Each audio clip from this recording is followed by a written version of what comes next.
Hola, ¿qué tal? Te doy la bienvenida a un nuevo episodio del podcast La vida de los grandes pensadores. Después de una enorme pausa de este podcast por tanto caos de tiempos que tuve. Después del episodio de Platón y del de Aristóteles, opté por saltar hasta otro pensador situado más de 1000 años después en la historia, un filósofo de la política, con un pensamiento para muchos polémico y para otros representativo del primer intento de reconocer una ciencia política. Hablo de Nicolás Maquiavelo, el filósofo italiano cuyas obras más conocidas son los discursos sobre la primera década de Tito Livio y, sobre todo, El Príncipe. Cabe adelantarles que después de que se publique este episodio de podcast, iniciará también la publicación de una pequeña serie de videos sobre esta obra, sobre El Príncipe. Y es que quise ir a su pensamiento filosófico político directamente, pero me di cuenta de que su obra política y su vida son inseparables en muchos aspectos. Ya veremos por qué. Vayamos pues a la vida de Nicolás Maquiavelo.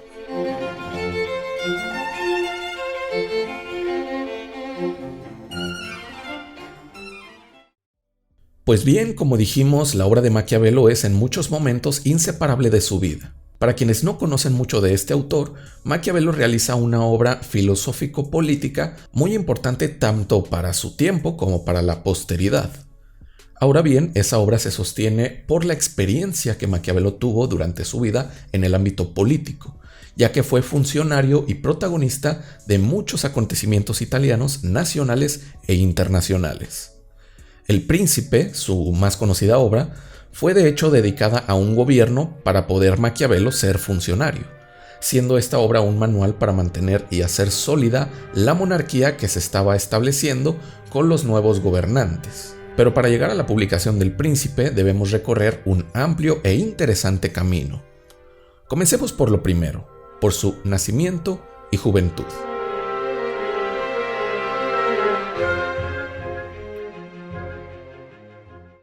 Parte 1. Nacimiento y juventud. Una dificultad que se presenta ante los biógrafos de Maquiavelo es que hay muy poca información de sus primeros 29 años de vida. Podríamos preguntarnos por qué ese número, por qué sus primeros 29 años. El hecho es que Maquiavelo debuta en la vida pública al llegar a esa edad y, tras hacerlo, comienza a escribir 1 o 2 escritos por cada acontecimiento político que vive. Por lo que el propio Maquiavelo nos deja mucha información sobre su vida de funcionario, pero poquísima como niño, joven y adulto prefuncionario. Entonces lo que sabemos Maquiavelo de su juventud y niñez es por fuentes externas a él, sobre todo por su padre, quien sí nos deja varios escritos.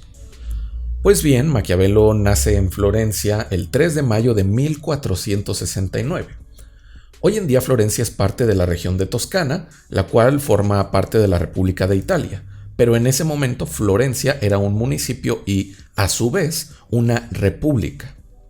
Hoy estamos acostumbrados a que nuestras ciudades formen parte de un estado, región o provincia, y esta región forme parte de un estado-nación o estado federal, nivel superior de gobierno en donde radica la mayor soberanía. Pero en tiempos de Maquiavelo la mayor soberanía varía. A veces el soberano es el imperio, a veces una ciudad-estado, además de que un poder muy grande está también en la iglesia, quien a veces es aliada, a veces enemiga y a veces dueña de territorios y de gobiernos. Pero bueno, en Florencia, una ciudad-estado organizada de forma republicana, nace Maquiavelo.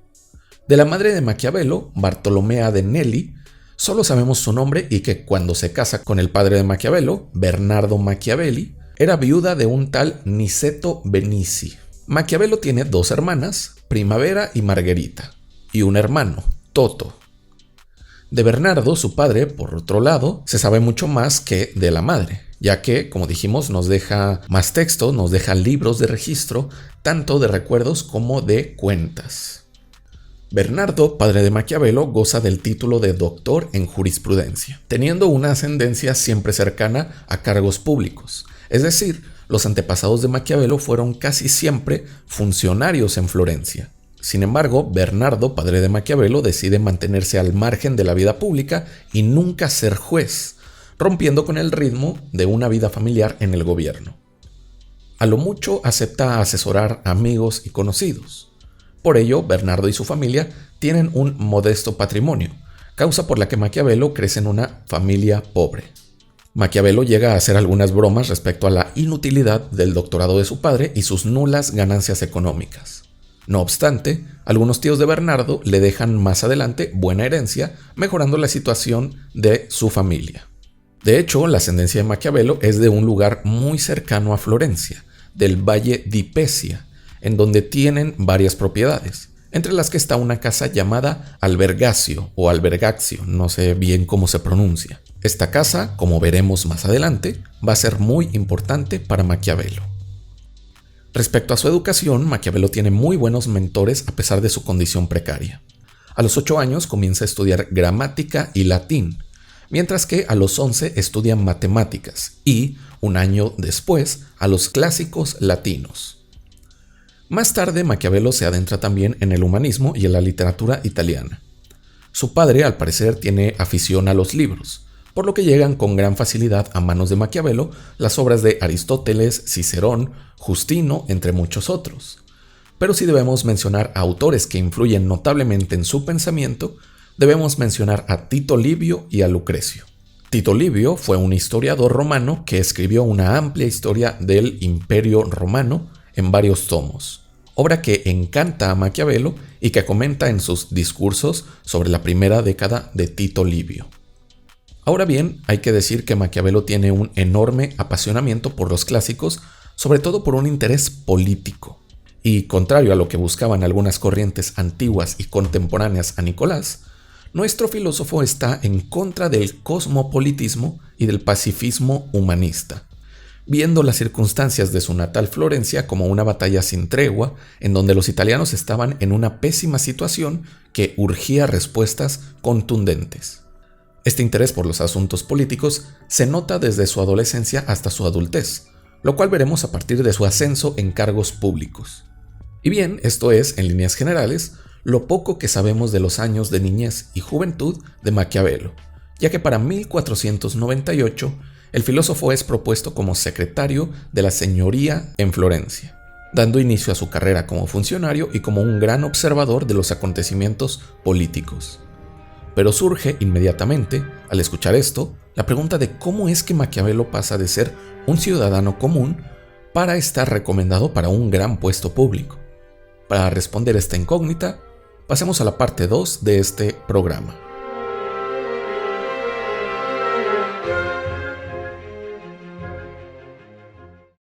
Parte 2. Ascenso en el Estado. Maquiavelo es propuesto como secretario, pero derrotado por otro candidato. Sin embargo, pocos días después, la llegada de un nuevo gobierno permite que su nombre sea tomado de nuevo en cuenta, y en esta ocasión sí gana un cargo, pero es ahora la Secretaría de la Segunda Cancillería, siendo Marcelo Virgilio el titular de la Primera Cancillería. Ahora bien, viniendo Maquiavelo de una familia que ya carecía de renombre y postura política gracias a la distancia de su padre con el ámbito público, surgen varias hipótesis de cómo llega a ser nombrado en un puesto tan alto, sobre todo frente a candidatos con más experiencia y títulos que él. Una de ellas sostiene que precisamente la irrelevancia del apellido Maquiavelo y la neutralidad que su familia tiene en cuestiones políticas le otorgan a nuestro filósofo mayor confianza frente a otros candidatos que, si bien tienen experiencia y grandes títulos, cargan también con pasados comprometedores. Sin embargo, hay otra hipótesis que habla de lo contrario, de la postura política ya conocida de Maquiavelo sobre el gobierno anterior, el de Savonarola, por lo que esta oposición a la administración pasada le ganaba puntos de confiabilidad, junto a su tendencia antimedicia contra la familia Medici, la cual existía entre algunos de los antepasados de Maquiavelo. Otro factor que puede influir para que sea elegido para la Cancillería es una conexión entre el padre de Maquiavelo, Bernardo, y la primera Cancillería a nombre de Virgilio. Al parecer un tal Bartolomeo Scala era un gran amigo de Bernardo y de Virgilio, lo que pudo facilitar que el nombre de Nicolás Maquiavelo llegara hasta ellos. Pero bueno, como haya sido, Maquiavelo está a estas alturas de su vida en la segunda Cancillería. La primera se encarga de la relación diplomática con potencias exteriores, mientras que la segunda, la encargada a Maquiavelo, se centra en los temas bélicos, en la guerra contra amenazas exteriores. Maquiavelo es nombrado secretario de la Cancillería en el año 1500 y a partir de ahí es reelegido año tras año hasta que se interrumpe este ritmo con el retorno de los Médicis al poder en 1512. Durante los años en que Maquiavelo es canciller, mantiene una incesante actividad y una intensa comunicación con colaboradores, políticos y servidores públicos. Maquiavelo recuerda en El Príncipe lo mucho que pudo aprender tanto de su adentramiento en la lectura como en el ejercicio político y público, aprendiendo de los más grandes personajes y de los más vivos conflictos. Ahora bien, por gente que lo rodea, se nos resalta la habilidad que Maquiavelo tiene en las fases preliminares de sus ejercicios diplomáticos, leyendo con habilidad psicológica y política los intereses de las partes en conflicto, pero al parecer, al momento de la resolución con decisiones rápidas y firmes, Maquiavelo es menos brillante. Tras comenzar sus funciones, las primeras misiones importantes para Maquiavelo como canciller se dan hacia finales de 1499 en el intento de conquista de Pisa, ciudad muy importante para Florencia. Florencia opta por la vía militar y, para cuando se desarrolla, Maquiavelo escribe su Análisis sobre el problema de Pisa, el primer escrito político que conservamos del autor, uno de muchos que hará sobre análisis de acontecimientos políticos. Para conquistar Pisa, Florencia recibe fuerzas mercenarias prestadas por Francia, pero la conquista fracasa y acaba Florencia endeudándose con el reino francés, lo cual Maquiavelo achaca al rechazo de la rendición de Pisa por parte de su ciudad durante el desarrollo. Luego Maquiavelo es enviado a controlar disturbios en Pistoia, en donde escribe de los asuntos de Pistoia, y tiempo después, hacia el 1501, vuelve el filósofo a Florencia tras varias tareas en otras ciudades y se casa con Marietta di Luigi Corsini, con quien tiene 5 hijos y una relación sumamente distante por sus constantes viajes al extranjero. Durante esta época, César Borgia está expandiendo su poder con el fin de generar una unidad entre ciudades italianas, lo que representa una amenaza para el estado de Florencia. Ante una fuerte tensión con Francia, con César Borgia y con Alejandro VI de Roma, Maquiavelo es enviado para tratar el conflicto, momento en que escribe Cómo tratar a los pueblos rebeldes de Valdiciana. Como podemos ver, en cada conflicto y acontecimiento en que Maquiavelo se ve involucrado, nuestro filósofo aprovecha para escribir textos de análisis político. Y en este que acabamos de mencionar vemos varias tendencias de su pensamiento, como el de tener historias antiguas como maestras de las acciones estatales, la regularidad de las pasiones de los hombres por mandar y resistir, entre otros caracteres. No nombraré más de estos escritos en el resto del capítulo, porque son tantos como acontecimientos políticos en la vida de nuestro protagonista, pero todos ellos están compilados y la mayoría traducidos al español. Solo mencionaré, cuando lleguemos a ello, la redacción del Príncipe, de los discursos y de otros 2 escritos. Bien, volviendo al escenario político, ante la constante amenaza del crecimiento de César Borgia, se requiere mayor estabilidad en Florencia, por lo que es nombrado a Piero Soderini como gonfalonero vitalicio. Piero es hermano de Francesco Soderini, un amigo de Maquiavelo, por lo que nuestro filósofo se convierte pronto en el hombre de confianza del gonfaloniero. Cabe aclarar que el gonfaloniero, nombre un tanto complicado de pronunciar, es el título del encargado de cierto poder ejecutivo en Florencia. Debido al rompimiento de un pacto por parte de César Borgia con alguna de sus ciudades conquistadas, algunas de ellas empiezan a rebelársele, por lo que el crecimiento de Borgia se ve limitado. César pide entonces a la República de Florencia un acuerdo de cordialidad, para lo que Maquiavelo es enviado como diplomático a negociar en 1502 y permanece junto a César Borgia hasta el siguiente año, tiempo en el que puede examinar sus rasgos y acciones. Aún calmadas las aguas en el territorio Borgia, César vuelve a romper algunos pactos y la desconfianza contra él aumenta, por lo que en 1503 Maquiavelo y Francesco Soderini se dirigen a Roma para atestiguar el nombramiento del nuevo papa, Giuliano della Rovere, enemigo declarado de los Borgia. A los pocos días, por esto, César Borgia es arrestado y enviado a prisión por órdenes del nuevo papa.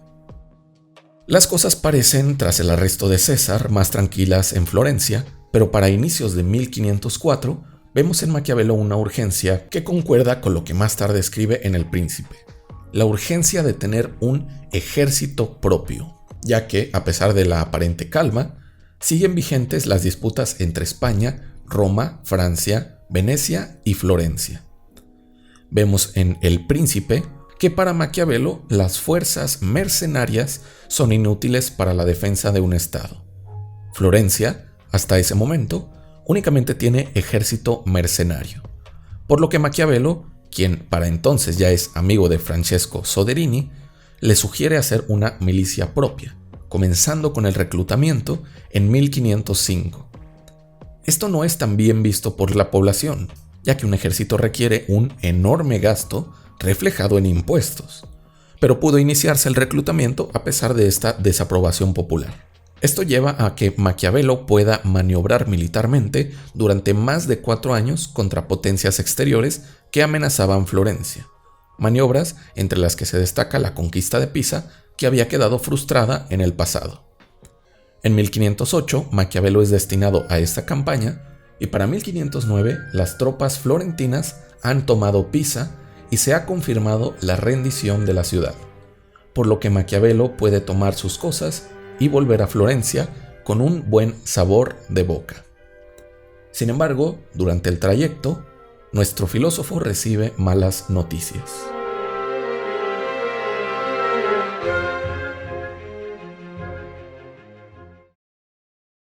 Parte 3. La caída de Soderini y las grandes obras de Maquiavelo. A su regreso a Florencia, Maquiavelo es notificado de varias acusaciones en su contra, todas anónimas.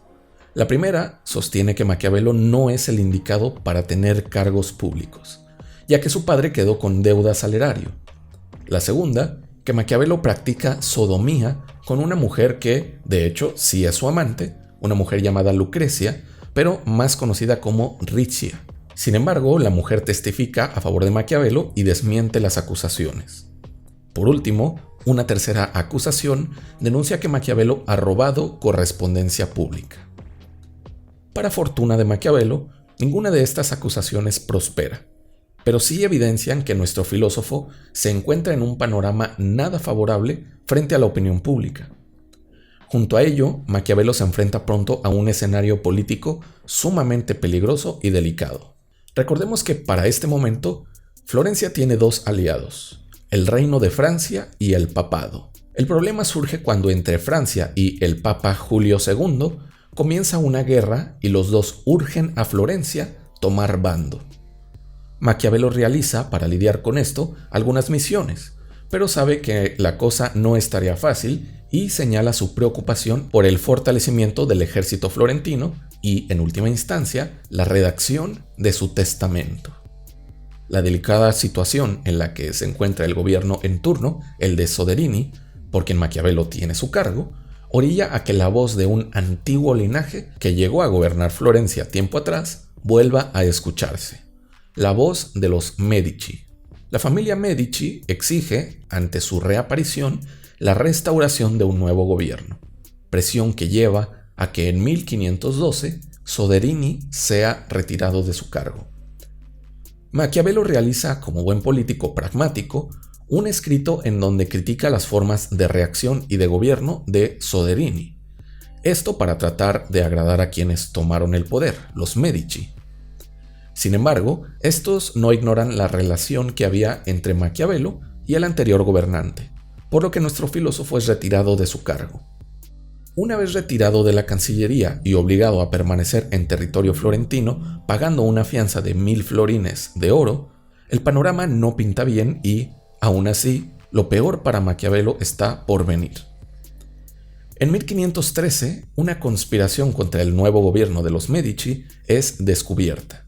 Entre los conspiradores, un hombre llamado Pietro Paolo Boscoli es descubierto y, entre sus pertenencias, se halla una nota. En ella aparecen los nombres de 20 antimedicios, entre los cuales está Maquiavelo. No obstante, nuestro filósofo corre con algo de suerte, ya que solo es encarcelado durante un tiempo y luego puesto en libertad, a diferencia de los conspiradores reales, que son torturados. Maquiavelo sale pronto de la cárcel debido a una amnistía otorgada por León X, el nuevo papa, sustituto de Julio II, quien acababa de morir. Maquiavelo decide, tras ser liberado, irse un tiempo a aquella villa de la que hablamos al principio de este episodio, la Albergazio, cercana a Florencia, en donde comienza un intenso intercambio de cartas con Francesco Vettori, quien para entonces es embajador de Florencia en Roma. Con esta correspondencia, Francesco y Maquiavelo comienzan una fuerte amistad, de la cual, sin embargo, Maquiavelo no puede obtener favores respecto al nuevo gobierno florentino con la finalidad de volver a la esfera pública. Francesco Vettori está, sí, en constante contacto con los Medici, pero se resiste a traer el nombre de Maquiavelo a discusión para evitar problemas, a pesar de la insistencia de su amigo y nuestro filósofo. Queda registro, durante la época de su retiro en la villa, que Maquiavelo tiene serias dificultades económicas. Se lamenta, además, de que sus interacciones sociales se limitan a hombres vulgares, con pláticas banales sobre caza o juegos y gritos de taberna. Maquiavelo es sumamente infeliz entre el vulgo. Aún así, a pesar de su bajo ánimo, esta época fue la más fructífera para la filosofía maquiavélica, ya que durante su desarrollo, nuestro filósofo escribió sus dos más grandes obras, El Príncipe y los discursos sobre la primera década de Tito Livio. Maquiavelo se propone realizar una obra que sea de agrado para los Medici y que, con ello, lo regrese a la vida pública. Este es el propósito de El Príncipe, obra que redacta con el propósito de que llegara a manos de Giuliano de Medici, teniendo como intermediarias las manos de su amigo Francesco Vettori. Sin embargo, esta obra nunca llega a Giuliano, ya que Francesco Vettori recibe de mala gana el escrito y, poco después, Giuliano de Medici muere. Es entonces que Maquiavelo decide renovar la dedicatoria, ahora dirigida hacia el nuevo dirigente del ejército del gobierno, Lorenzo de Medici. Por este cambio de dedicatoria vemos que, al acudir al libro del Príncipe, la primera página comienza con el título Nicolás Maquiavelo al magnífico Lorenzo de Medici. Aquí podemos preguntarnos, ¿qué contiene el libro para poder causar el interés de Lorenzo y crear en él una estima hacia Maquiavelo? Pues lo trataremos más adelante en los videos que ya mencioné, que dedicaré para su análisis. Pero la obra El Príncipe es una clase de tratado sobre las formas en que mejor se mantiene un principado, comenzando por categorizar las clases de principado, la forma en que se adquieren, qué capacidades bélicas tienen, entre otras características. Tratado que le era más que útil al nuevo gobierno de Florencia, necesitado de legitimidad y fortaleza. Junto a esto, El Príncipe finaliza con una exhortación hacia los Medici para liberar a Italia de las constantes invasiones que ha sufrido por bárbaros, por lo que Maquiavelo invita a los Medici a actuar conforme a los consejos que se encuentran en la nueva obra del filósofo, en El Príncipe. Aquí podemos ver una de tantas razones por las que era necesario hacer primero un podcast de su vida antes que videos sobre su obra, porque en su obra vemos constantes referencias hacia los acontecimientos políticos que Maquiavelo estaba viviendo. Cabe aclarar entonces que Maquiavelo no publica El Príncipe en vida, ya que es redactado para ser leído únicamente por los gobernantes de Florencia, pero al parecer algunas copias manuscritas, hechas por su amigo Biagio Buonaccorsi, circulan por ahí. No obstante, a pesar de su divulgación informal, la enorme relevancia que tuvo la obra llega hasta un siglo después de su publicación póstuma. Pero bien, volviendo a la historia, tiempo después Maquiavelo vuelve a Florencia y su asesoramiento es requerido por los Medici, pero no es más que un requerimiento esporádico, ya que sigue con un veto explícito del Papa sobre las funciones públicas. Es entonces cuando Maquiavelo comienza a frecuentar un círculo de intelectuales llamado Orti Oricellari, que reúne políticos y humanistas de distintas tendencias. Al parecer, este círculo lo influencia lo suficiente para redactar la segunda gran obra de la que hemos hablado, los discursos sobre la primera década de Tito Livio. La obra de los discursos trata sobre la fundación y la política interna de un Estado. Además, sobre política externa, observaciones antropológicas e históricas del republicanismo, entre otras cosas. Es en esta obra en donde encontramos más profundamente el pensamiento político de Maquiavelo, sus preferencias sobre formas de gobierno y de organización estatal. También dedicaré en otro momento algunos videos en el análisis de esta obra. Por ahora cabe mencionarla como referencia esencial del pensamiento político maquiavélico. Y bien, durante los siguientes años de ausencia de cargos públicos, Maquiavelo se sigue centrando en escribir en sus tiempos de ocio. Redacta otras obras también notables como La Mandrágora y Del arte de la guerra, teniendo hoy en día también estos libros sus respectivas traducciones al español. En esta última obra, en Del arte de la guerra, la constante que notamos en el discurso de Maquiavelo es la de una alabanza del arte militar romano y sus tácticas en el campo de batalla, reiterando la importancia que Maquiavelo le daba al poder de defensa y ataque militares. Aquí tenemos ya a un muy maduro Maquiavelo que, tras escribir grandes obras, posee ya una vasta experiencia y reflexión sobre la praxis política y, para hacer valer su intelecto, obtiene una nueva oportunidad en el servicio público que pone fin a los años de sequía de lo que tanto le gusta: hacer política.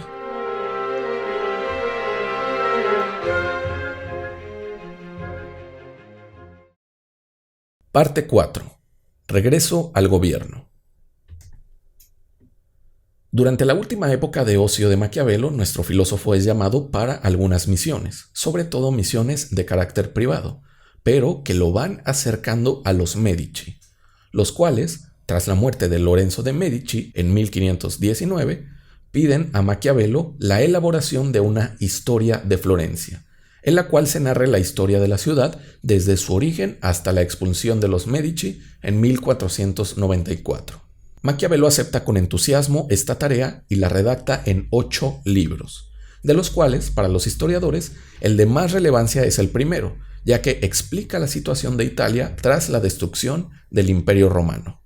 En el desarrollo de la tarea de la historia de Florencia encargada a Maquiavelo, también le son confiadas algunas tareas de carácter diplomático, volviendo a una rutina similar a la que tenía como segundo canciller en el gobierno anterior a los Medici.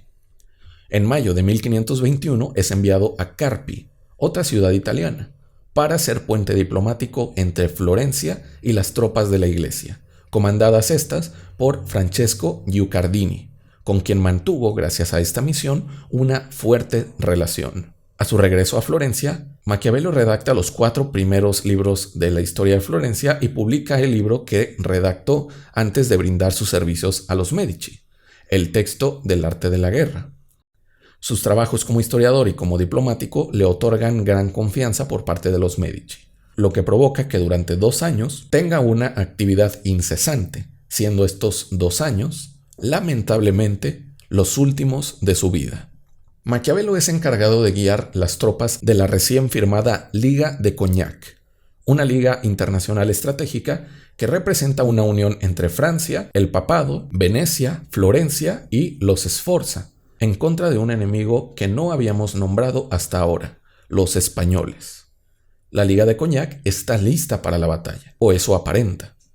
Sin embargo, a pesar de que las tropas de la Liga son superiores a las españolas, los españoles logran atacar por sorpresa en Roma y saquean el Vaticano. El ejército enemigo avanza con rapidez y para 1527 ya se encuentran en Roma 18.000 soldados enemigos. 10 días después del saqueo, los Medici son expulsados de Florencia, a la cual regresa Maquiavelo ya un tanto enfermo tras su participación como guía de batalla. El panorama para Maquiavelo no es, nuevamente, favorecedor, tanto por su cercanía a los Medici como por la fama que se le tenía de antirreligioso. Vemos que, habiéndose ganado por fin la confianza de los Medici, estos caen junto a la seguridad que le brindaban a nuestro filósofo, dejando a Maquiavelo desamparado frente a una mala fama que había ido construyéndose con el pasar de las décadas. Sin embargo, no alcanzan sus detractores a causarle juicio o daño alguno. Maquiavelo no sufre ataques o juicios por su fama de libertino y religioso. Al parecer, Maquiavelo tiene ya tiempo con un fuerte dolor de estómago, dolor que deriva en una peritonitis. Sin tener nada más que hacer que esperar al final, Maquiavelo muere acompañado de varios de sus amigos, el 21 de junio de 1527, siendo enterrado al día siguiente en la iglesia de Santa Cruz en Florencia. Para finalizar este relato, cabe contar una anécdota que puede decirnos bastante más de Maquiavelo, de su carácter y de las acusaciones que se daban en su contra. Corrió un rumor de que Maquiavelo tuvo un sueño en el que se le aparecían dos filas de hombres. Por un lado, estaba la fila de los bienaventurados, con las ropas andrajosas y un origen humilde, aquellos que, según el dogma cristiano, son los indicados para entrar al reino de los cielos, los que viven austeramente y se apegan a una moral establecida. Por otro lado, se encuentra la fila de los condenados al infierno, los intelectuales y grandes hombres de la historia, que llevaron a cabo grandes hazañas a pesar de pasar muchas veces por encima de cualquier ética y de cualquier moral. Pues bien, se dice que Maquiavelo afirmó que prefería 1000 veces más ir al infierno que al paraíso de los miserables. Maquiavelo, como un gran estratega, gran político y como aborrecedor de mezclarse con el vulgo, mostró siempre un interés por el peculiar campo de la política y de los grandes protagonistas de la misma en la historia. No tenemos registro de que Maquiavelo haya sido un criminal, a pesar de acusaciones que hoy en día no representan tal cual un crimen, como la irreligiosidad o el llamado libertinaje sexual.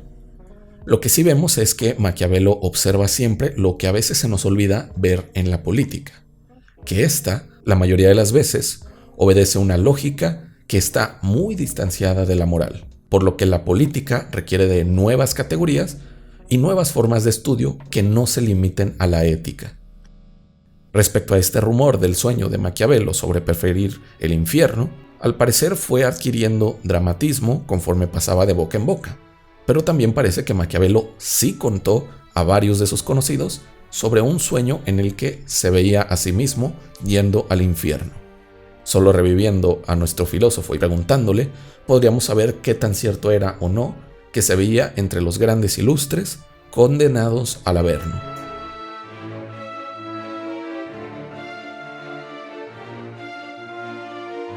Y bien, esto es todo respecto a la vida de Maquiavelo, la cual se me ha hecho una de las más interesantes de las biografías que he leído sobre pensadores de la historia.